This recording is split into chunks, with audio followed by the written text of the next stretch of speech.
Fala galera, sejam todos bem-vindos aí a mais uma videoaula aqui do canal. E no vídeo de hoje a gente vai falar sobre estruturas de dados, listas. E mano, antes de seguir aqui, queria pedir duas coisas pra você, três na verdade. A primeira é se inscreva no canal se ainda não é inscrito, deixa o like mano, porque o conteúdo é de primeira. E o terceiro, eu queria que você deixasse aí nos comentários o seguinte: você gosta desse tipo de formato de aula com slide? Você acha que ele é dinâmico? Você acha que ele é muito engessado? Você gostaria de ver mais exemplos, menos exemplos? Então, deixa pra mim aí nos comentários o que você tá achando, tá bom? Então, bora lá, bora sem jabá, sem enrolação. Vamos começar isso aqui. Então a gente vai falar sobre estruturas de dados, listas, tá? Uma lista, ela é uma coleção ordenada imutável de objetos, tá? Listas, elas são dinâmicas, elas podem crescer e diminuir se for preciso. Calma que eu já vou explicar para vocês o que cada uma dessas coisas é, tá? O que cada uma dessas coisas são. Listas são atribuídas utilizando aí os colchetes, tá? E objetos dentro de uma lista são separados por uma vírgula. Tá bom? E a gente vai ver também alguns exemplos a seguir. Então, antes de seguir, vamos começar ali do ponto 1. Então, eu já estou aqui com o meu exemplo 6.py aberto, tá? E uma lista ela é uma coleção ordenada e imutável de objetos. Então, vou atribuir aqui uma lista 1 para a gente, tá? E aí, já vou misturar aqui, então a gente já tem aqui o nosso, listas são atribuídas utilizando colchetes, então eu já atribuí uma lista vazia aqui utilizando colchetes, tá? E aqui eu coloquei também que uma lista ela é uma coleção ordenada e imutável de objetos. Então, por que ordenada? Porque a gente tem o seguinte, 1, 2, 3, 4, 5, tá? Ela é ordenada porque se a gente pedir para mostrar os objetos dessa lista, tá? Ele vai ser mostrado para a gente na tela. Aqui vocês podem ver que a gente teve um retorno de lista. Ele vai mostrar para a gente na tela sempre da mesma forma que a gente pediu, né, ou que a gente atribuiu essa lista, tá? Se a gente pedisse para atribuir aqui 1, 3, 5, 2 e 4, tá? Ele vai ser mostrado para a gente nessa tela, nessa mesma forma, tá? Da mesma forma que a gente atribuiu, a gente tem o retorno. E por que ela é mutável? Bom, ela é mutável porque a gente pode aí, no decorrer do nosso programa, a gente pode alterar esta lista, tá? Depois eu vou mostrar para vocês como que se altera listas, tá? Como que se mexe dentro de uma lista durante a execução do seu programa, mas isso aí é para depois. Por enquanto fica com isso na cabeça que ela é uma coleção ordenada e imutável de objetos, tá? As listas elas também são dinâmicas, ou seja, elas podem crescer e diminuir durante a execução do nosso programa. Então digamos que aqui a gente começou a nossa lista com dois elementos, tá? 1 e o 2. Mas durante o nosso programa, né, durante a execução dele, a gente pode colocar mais objetos aqui dentro. 3, 5, 19. A gente pode ir colocando mais objetos dentro da nossa lista, tá bom? E aí eu já mostrei para vocês que as listas elas são atribuídas utilizando colchetes, né? E objetos dentro de uma lista elas são separados por vírgula, tá? Então, como a gente viu aqui, eu tenho o objeto número inteiro do tipo, um objeto inteiro do tipo int número 1, número 2, número 3 e todos separados por vírgula, tá? E a gente vai ver alguns exemplos a seguir, beleza? Então vamos lá. Então a gente pode ter listas literais e listas crescentes, tá? Olha só o que é uma lista literal, tá bom? Uma lista literal é exatamente isso que a gente fez aqui. Uma lista que ela já é pré-definida no início do nosso programa, tá? Ela não é uma lista vazia que que vão ser adicionados elementos durante a execução do nosso programa.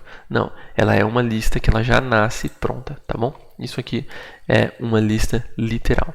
E uma lista crescente é quando a gente define uma lista vazia aqui no começo do nosso programa, no começo do nosso script, e aí durante a execução do nosso programa a gente vai adicionando coisas aqui dentro, tá bom? Então, isso são listas literais e listas crescentes. A gente pode ver alguns exemplos de listas literais aqui. Então a gente tem aí uma lista onde dentro existem temperaturas, tá? Aqui elas estão em Fahrenheit, mas a gente pode adicionar aqui em graus Celsius. Então a gente tem 10 graus Celsius, 19 graus Celsius, tá? 32 graus Celsius, menos 9 graus Celsius, tá bom? Então, aqui a gente tem uma lista literal de temperaturas, tá? A gente também pode ter uma lista de palavras, tá? De objetos do tipo string. Então, a gente pode ter aqui a string hello e outra string word, tá? Então, a gente tem uma lista de strings. Dando sequência aqui nos nossos exemplos, tá? As listas elas podem guardar vários tipos de objetos, tá? Bom, que objetos são esses? Bom, então vamos definir uma lista aqui, car details, tá? Detalhes de carros. Então, a gente tem aqui um carro, tá? A marca dele é Toyota, tá bom? O modelo dele, então, é um RAV4, tá? E a potência do motor é 2.2. E também a placa desse carro, o número da nossa placa é 60.807. Então, como vocês podem ver aqui, a gente tem vários tipos de dados aqui dentro. A gente tem dados do tipo string, a gente tem dados pontos flutuantes, a gente tem números reais.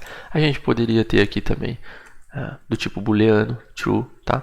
Então, a nossa lista ela pode conter vários e vários tipos de dados, tá? E a gente também pode ter listas dentro de listas. Depois eu vou mostrar para vocês como que acessa, tá? Isso aqui, essas listas dentro de outras listas. Mas a gente poderia ter aqui, então, um modelo Toyota RAV4. Aí a gente poderia ter aqui um outro modelo de carro, tá? A gente poderia ter uma outra lista aqui dentro com outro modelo de carro. Tá bom? Então, a gente pode ter listas dentro de listas, tá? Então, vamos praticar um pouquinho. Vamos escrever aí um código que tenha que ter as seguintes características aí que eu defini aqui embaixo. Então, ela tem que ser uma lista, a gente tem que definir uma lista de vogais, tá? Então, vamos começar aqui no passo a passo. Abra seu exemplo 6.py aí. Então, a gente precisa de uma lista de vogais, tá? Vou chamar aqui de vowels, tá? Em inglês. Em português se chama vogais. E aí, a nossa lista vai conter A, E, I, O,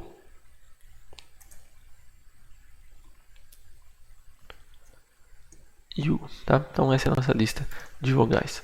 E aí a gente precisa de uma variável contendo uma string. Então vamos passar aqui var de variable e esse var vai conter uma string, tá? E a gente precisa buscar desta variável as vogais da lista e printar na tela. Ou seja, a gente precisa fazer uma verificação se na nossa string possui alguma vogal que está dentro da nossa lista de vogais. E a gente precisa retornar isso para o usuário, tá? Então, como que a gente faz isso? A gente vai começar com um for loop, tá? Então, vamos fazer para cada letra dentro, tá? Da nossa variável, do nosso var.